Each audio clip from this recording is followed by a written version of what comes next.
नमस्कार दोस्तों, आज मैं आचार्य रामचंद्र शुक्ल जी की पुस्तक से सगुण भक्ति धारा के कृष्ण भक्ति शाखा के प्रमुख कवि की जानकारी आपको दूंगी। श्री वल्लभाचार्य जी, इनका जन्म संवत 1535 को और मृत्यु संवत 1587 को हुआ। ये वेद शास्त्र में पारंगत धुरंधर विद्वान थे। उन्होंने अपने मार्ग का नाम पुष्टि मार्ग रखा है। उन्होंने जीव 3 प्रकार के माने हैं। पुष्टि जीव जो भगवान के अनुग्रह का ही भरोसा रखते हैं और नित्य लीला में प्रवेश पाते हैं। और दूसरा जीव है मर्यादा जीव, जो वेद की विधियों का अनुसरण करते हैं और स्वर्ग आदि लोक प्राप्त करते हैं। और तीसरा जीव है प्रवाह जीव, जो संसार के प्रवाह में पड़े सांसारिक सुखों की प्राप्ति में ही लगे रहते हैं।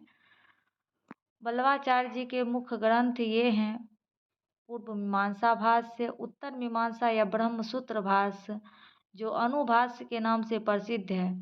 इनके शुद्धाद्वैतवाद का प्रतिपादक यही प्रधान दार्शनिक ग्रंथ है। श्रीमद् भागवत की सूक्ष्म टीका तथा सुबोधनी टीका, तत्वदीप निबंध तथा 16 छोटे छोटे प्रकरण ग्रंथ। सूरदास जी, ये पहले गऊ घाट पर एक साधु के रूप में रहते थे।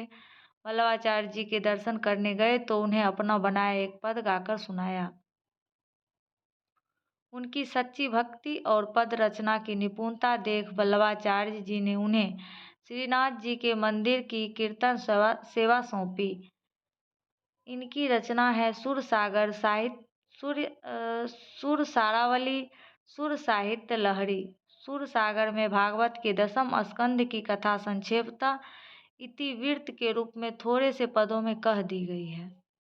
शुक्ल जी सूरदास जी के बारे में कहते हैं, इनकी रचना इतनी प्रगल्भ और काव्यपूर्ण है कि आगे होने वाले कवियों की सिंगारी और वात्सल्य की उक्तियां सुर की जूठी सी जान पड़ती है। श्री वल्लभाचार्य जी के बाद उनके पुत्र गोसाई विठलनाथ जी गद्दी पर बैठे थे। उस समय तक पुष्टि मार्ग के कई कवि सुंदर से सुंदर पदों की रचना कर चुके थे।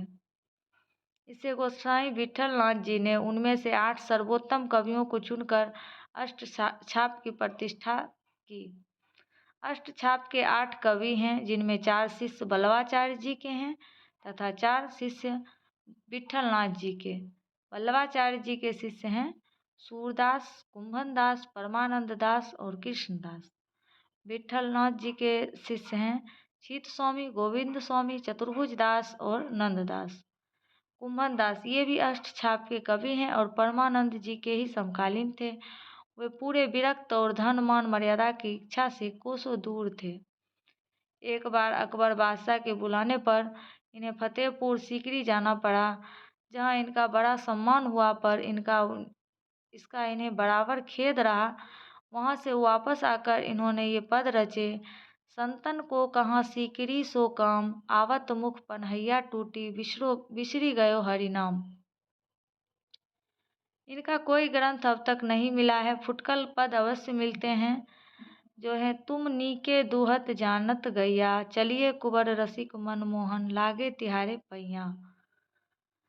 परमानंद दास यह भी वल्लभाचार्य जी के शिष्य हैं और अष्टछाप में हैं। इनका जन्म संवत 1606 ईस्वी के आसपास हुआ था। अत्यंत तन्मयता के साथ बड़ी ही सरल कविता करते थे। इनके किसी एक पद को सुनकर आचार्य जी कई दिनों तक बदन की सूध भूले रहे। इनके 835 पद परमानंद सागर में हैं। कृष्णदास ये वल्लभाचार्य के शिष्य और अष्टछाप में थे। इन्होंने भी सब कृष्ण भक्तों के समान राधा कृष्ण के प्रेम को लेकर श्रृंगार रस के ही पद गाए। इनके बनाए 2 ग्रंथ हैं, भ्रमर गीत और प्रेम तत्व निरूपण। शुक्ल जी के अनुसार सूरदास और नंददास के सामने इनकी कविता साधारण कोटि की है। शीत स्वामी ये विठलनाथ जी के शिष्य और अष्टछाप के कवि थे। पहले ये मथुरा के एक सुसंपन्न पंडा थे और राजा बीरबल जैसे लोग इनके जजमान थे।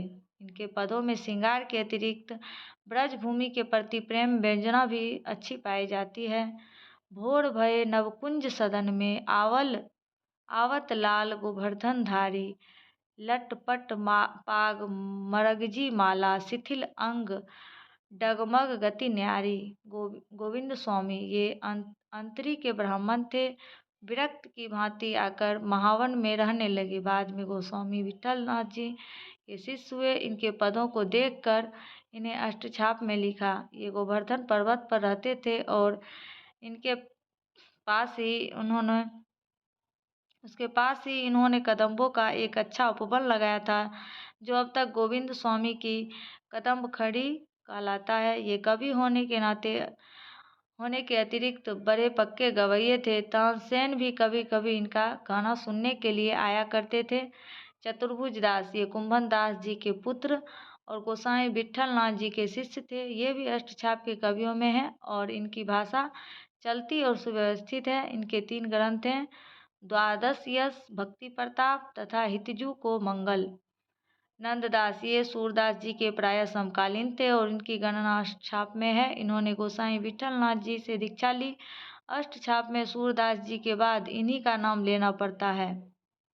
इनकी रचना भी बड़ी सरस और मधुर है। इनके संबंध में यह कहावत प्रसिद्ध है कि और कवि गढ़िया नंददास जरिया। इनकी सबसे प्रसिद्ध पुस्तक है रास पंचाध्यायी, जो रोला छंद में लिखी गई है। इनके 2 ग्रंथ हैं, हितोपदेश और नचिकेत पुराण।